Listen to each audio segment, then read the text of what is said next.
Hello friends, welcome in our अच्छी वाला channel. आज हम क्या करने वाले हैं, ज्योग्राफी। यही ज्योग्राफी का 5th पार्ट है। अगर आप लोगों ने मेरे पहले 4 पार्ट नहीं देखे वो देख लीजिए, ठीक है। जैसे मैंने आप लोगों को पर्वत और पठार के बारे में पढ़ा दिया, तो ये पर्वत और पठार के बारे में क्वेश्चन पूछे जा रहे हैं यहाँ पे। क्वेश्चन नंबर 22 क्या दिया गया है, इनमें से किसको सह्याद्री पर्वतमाला भी कहा जाता है? पूर्वी घाट, पश्चिमी घाट और शिवालिक पहाड़ियाँ और विंध्य पर्वत है, तो यहाँ पे आएगा बी आएगा, पश्चिमी घाट है, ठीक है ना।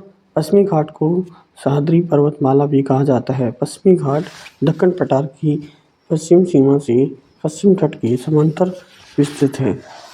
समानांतर विस्तृत है। उत्तर में ताप्ती नदी घाटी से लेकर दक्षिण में कन्याकुमारी तक 1600 किलोमीटर की लंबाई में विस्तृत है। भौगोलिक संरचना की दृष्टि से पश्चिम घाट को 3 भागों में विभक्त किया जाता है।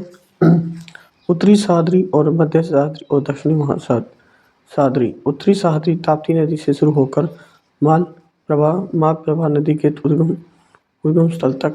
मध्य सह्याद्री है मालप्रभा नदी के उद्गम स्थल से लेकर पालघाट दर्रे के बीच, और दक्षिण सह्याद्री है पालघाट दर्रे से कन्याकुमारी तक विस्तृत है। क्वेश्चन नंबर 23 है, सह्याद्री पर्वतमाला पर्वत श्रृंखला का अन्य नाम क्या होता है? क्या है यहाँ पे? मध्य हिमाचल है, शिवालिक हिमाचल है, या पश्चिमी घाट है, या फिर पूर्वी घाट है? तो यहाँ पे आएगा पश्चिमी घाट। क्वेश्चन 24 है, निम्न में से कौन सा कथन सही है? महादेव पहाड़ियाँ मेकाल पहाड़ी के पश्चिम में है। महादेव पहाड़ियाँ कर्नाटक पठार में है। महादेव पहाड़ियाँ छोटा नागपुर पठार के पूर्व में है। महादेव पहाड़ियाँ अरावली पर्वत श्रेणी की का हिस्सा है, तो यहाँ पे ऑप्शन ए राइट है। महादेव पहाड़ियाँ मेकाल पहाड़ी के पश्चिम में है, ठीक है। तो महादेव पहाड़ियाँ मेकाल पहाड़ी के पश्चिम में स्थित है, पंचमढ़ी इसी पहाड़ी पर स्थित है। क्वेश्चन 25 है, भारत में सबसे ऊंचा पठार कौन सा है? दक्षिण पठार, छोटा नागपुर पठार, लद्दाख पठार है, भगीरथगंज पठार है? तो यहाँ ऑप्शन सी राइट होगा, लद्दाख पठार है। भारत में सबसे ऊंचा पठार लद्दाख का पठार है। यह विस्तृत तिब्बत पठार का एक भाग है। तिब्बत पठार के पश्चिमी धोवांतर भाग में 5000 मीटर से अधिक ऊंचाई वाला चांगथंग इलाका है, जो भारत के लद्दाख के क्षेत्र तक फैला हुआ है। क्वेश्चन 26 है, प्राकृतिक मार्ग उपलब्ध कराने वाले पर्वत की किसी अंतराल गैप की इनमें से क्या कहा जाता है? घाटी, राजमार्ग, दर्रा या पर्वतीय भूभाग? तो ऑप्शन दर्रा आएगा। यहाँ पे क्या आएगा? दर्रा आंसर होगा। प्राकृतिक भाग उपलब्ध कराने वाले पर्वत की किसी अंतराल गैप को दर्रा कहा जाता है। प्रायद्वीपीय भारत में उच्चतम पर्वत चोटी कौन सी है? अन्नामलाई है, रेडावटा है, और महेंद्रगिरी है, और नीलगिरी है? तो ऑप्शन ए राइट है, अन्नामलाई। प्रायद्वीपीय भारत और दक्षिण भारत की उच्चतम चोटी अन्नामलाई है, जिसकी ऊंचाई 2695 मीटर है। ये नीलगिरी के दक्षिण भाग में अन्नामलाई पहाड़ी पर स्थित है। रोडे बेटा दूसरी सबसे ऊंची चोटी है, इसकी ऊंचाई 2637 है। नीलगिरी की पहाड़ियों में स्थित है। पश्चिमी घाट का सह्याद्री भी कहा जाता है। पश्चिमी घाट को सह्याद्री भी कहा जाता है, ठीक है। पश्चिमी घाट को सह्याद्री कहा जाता है। क्वेश्चन 28 है,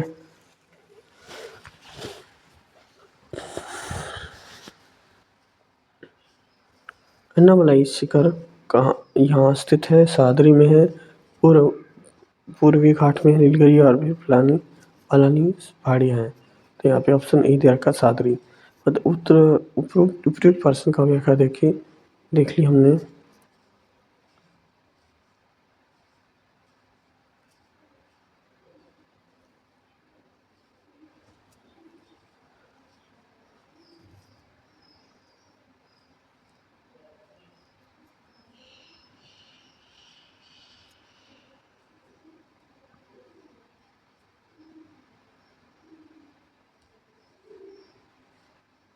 क्वेश्चन 29 है, निम्न में से सबसे ऊंचा शिखर कौन सा है? कामित है, कुंडुन है, नंगा पर्वत है, ये नंदा देवी है? तो यहाँ पे ऑप्शन सी आएगा, नंगा पर्वत। नंगा पर्वत 81 मीटर है। नंदा देवी है 78 है, और कामित है 7756 है, और कुंडुन है 7167 है। क्वेश्चन नंबर 30 क्या दिया गया है? क्वेश्चन 30 है, इनमें से कौन सी पर्वत श्रेणी भारत में स्थित है? अराकन योमा है, सुलेमान है, शॉर्ट रेंज है या पीर पंजाल है, तो ऑप्शन यहाँ पे डी राइट हो जाएगा, पीर पंजाल। उपयुक्त प्रश्न श्रेणी में पीर पंजाल पर्वत श्रेणी भारत में स्थित है। यह अराकान म्यांमार और शॉर्ट रेंज पाकिस्तान और सुलेमान श्रेणी में भी पाकिस्तान में ही है। क्वेश्चन 31 क्या दिया गया है, किस पर्वतीय स्थल को सतपुड़ा की रानी कहा जाता है? तो यहाँ पे तो पंचमढ़ी, नीलगिरी, माद्री और कोमोड्रम, तो यहाँ पे आएगा पंचमढ़ी। मध्य प्रदेश के होशंगाबाद में जिले में स्थित पंचमढ़ी पर्वतीय स्थित स्थल को सतपुड़ा श्रेणियों के बीच स्थित होने और उसके सुंदर स्थलों के कारण इसे सतपुड़ा की रानी भी कहा जाता है। क्वेश्चन 32 है, लोकटक झील जिस पर जल विद्युत परियोजना का निर्माण किया गया था, किस राज्य में स्थित है? मध्य प्रदेश, मणिपुर, मेघालय और हिमाचल प्रदेश। तो ऑप्शन यहाँ पे बी राइट हो जाएगा, मणिपुर। लोकटक झील मणिपुर राज्य में स्थित है। इस पर एक जल का विद्युत परियोजना का निर्माण किया जाता है। लोकटक है, एक है घाटी है, झील है, नदी है, पर्वतमाला है, तो यहाँ पे ऑप्शन बी झील। लोनार झील कहाँ पर स्थित है? तमिलनाडु, केरल, महाराष्ट्र और गुजरात। तो ऑप्शन यहाँ पे महाराष्ट्र आएगा। लोनार झील महाराष्ट्र के बुलढाना जिले में स्थित है, एक खारे पानी की झील है। क्वेश्चन 35 है, सबसे बड़ी मानव निर्मित झील कौन सी है? वुलर है, गोविंद सागर है, राणा प्रताप है या फिर बेकौल है? तो यहाँ पे आएगा गोविंद सागर है। ठीक है, गोविंद सागर मानव निर्मित भारत की सबसे बड़ी झील है। यह कृत्रिम झील का निर्माण भाखड़ा बांध के कारण हुआ है। क्वेश्चन 36 है, नागा, खासी और गारो पहाड़ियाँ स्थित है पूर्वांचल पर्वतमाला में, काराकोरम पर्वतमाला में, जस्कर पर्वतमाला में, हिमाचल पर्वतमाला में। तो ऑप्शन ए राइट होगा, हिमाचल पर्वतमाला में। पूर्वांचल श्रेणी के अंतर्गत गारो, खासी और जयंतिया, पटकाई और लुसाई पहाड़ियाँ आती हैं। शिव समुद्रम पर जलप्रपात किस नदी के मार्ग में पाया जाता है? कृष्णा, गोदावरी, कावेरी और महानदी। तो ऑप्शन सी कावेरी आएगा। शिव समुद्रम जलप्रपात कावेरी नदी पर स्थित है। यह कर्नाटक के मांड्या जिले में स्थित है। शिव समुद्र किस नदी द्वारा बनाया गया और जलप्रपात है? गंगा, गोदावरी, कृष्णा और कावेरी। तो ऑप्शन आएगा कावेरी। ठीक है ना। बलतोड़ा हिमनद स्थित है।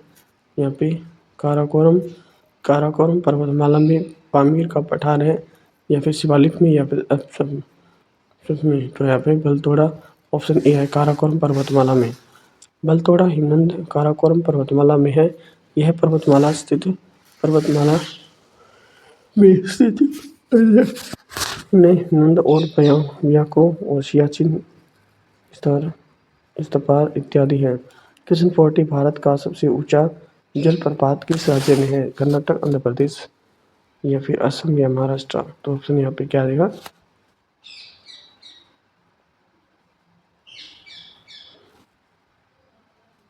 यहाँ पे आएगा ऑप्शन कर्नाटक होगा। ठीक है ना, कर्नाटक।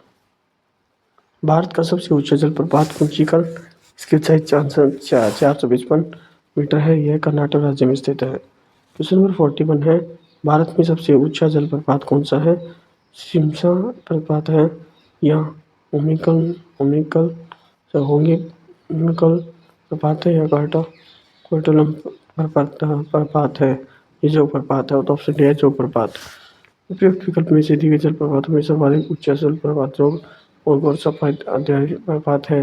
इसकी ऊंचाई 253 मीटर है। यह प्रपात कर्नाटक राज्य में शिमोगा जिले में शरावती नदी पर स्थित है। उल्लेखनीय, भारत का सबसे ऊंचा जलप्रपात कुंचिकल है। क्वेश्चन नंबर 42 है, जोग जलप्रपात किस नदी पर स्थित है? नर्मदा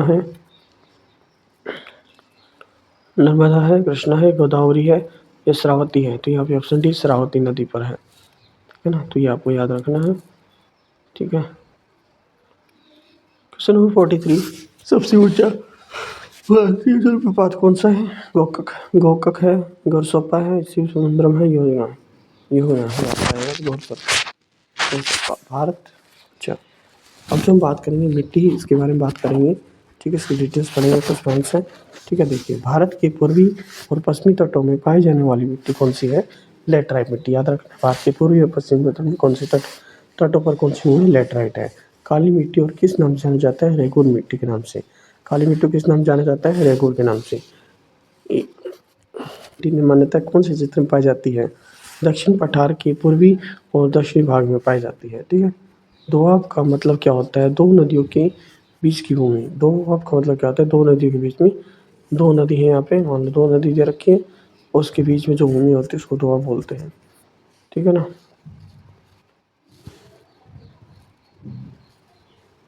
अब देखिए, ऊंचे क्षेत्रों में लैटराइट मृदा की जो रचना है वो होती है। तो ये 2017, 2006, 2015 सारे क्वेश्चन मिलेंगे आप लोगों को।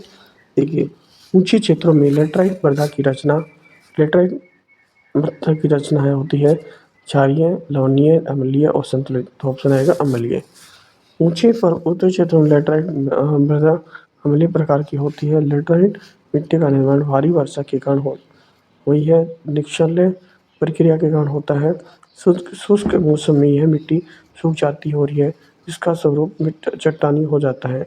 इस मिट्टी का विस्तार है लगभग 1.26 लाख वर्ग किलोमीटर क्षेत्र में है। यह मिट्टी पूर्वी और पश्चिमी घाट के क्षेत्र में राजमहल और पहाड़ियों के दक्षिण महाराष्ट्र, केरल, कर्नाटक, तमिलनाडु, आंध्र प्रदेश, तेलंगाना, उड़ीसा, पश्चिम बंगाल, बंगाल के कुछ जिलों और मेघालय और झारखंड के संथाल परगना जिले में मिलती है। क्वेश्चन नंबर 2 है, इनमें से किस राज्य में लैटराइट मिट्टी पाई जाती है? केरल, उत्तर प्रदेश, राजस्थान, महाराष्ट्र। तो यहाँ पे राजस्थान और महाराष्ट्र दोनों में पाई जाती है।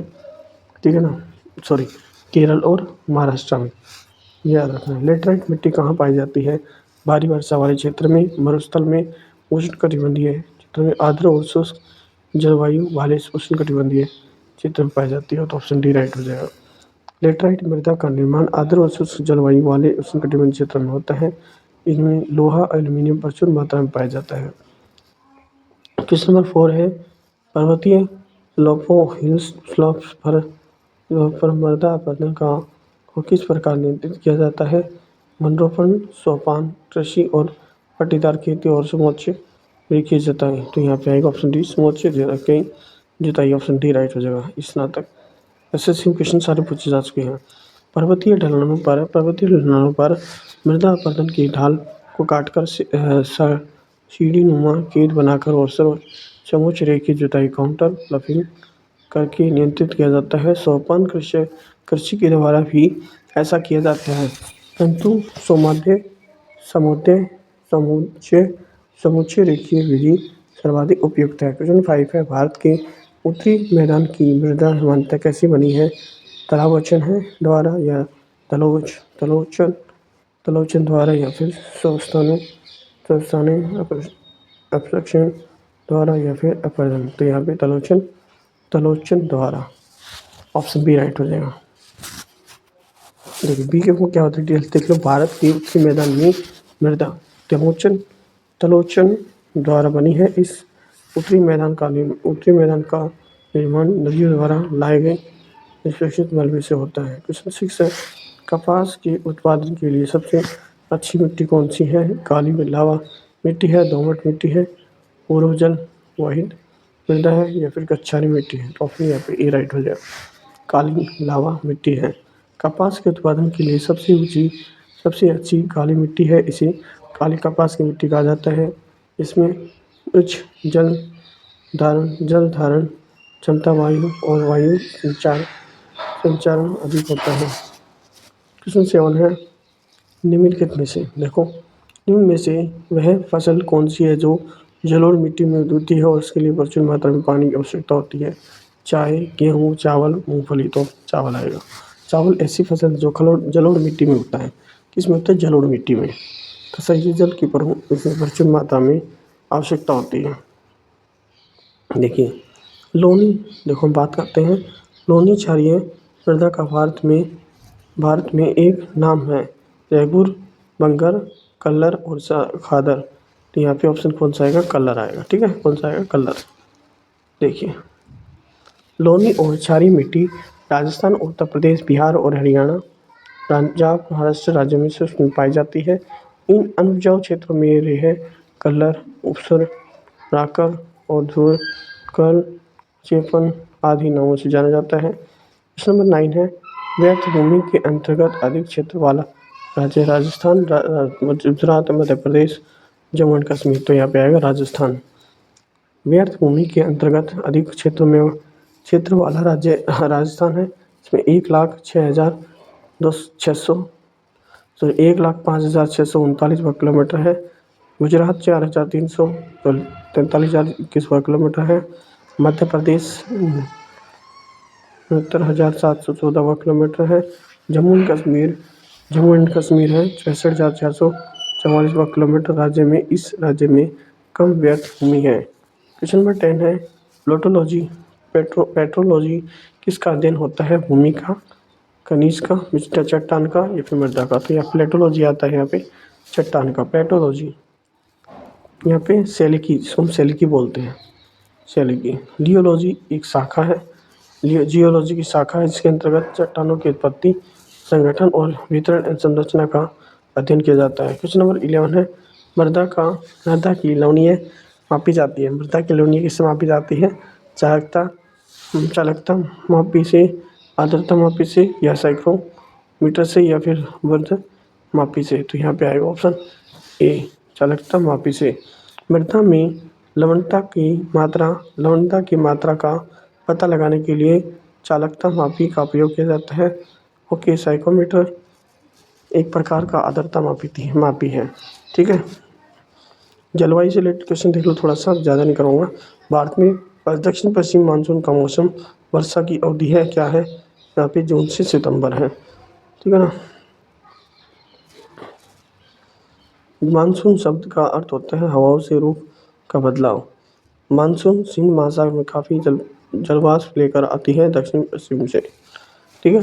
ओके, आज मैंने ये हमारा 5th पार्ट कंप्लीट हो गया है। अगर आप लोगों ने मेरे लास्ट वाले दोनों पार्ट नहीं देखे, देख लीजिए। Thank you for watching my video. Like share and subscribe my channel. Okay जी, थैंक यू।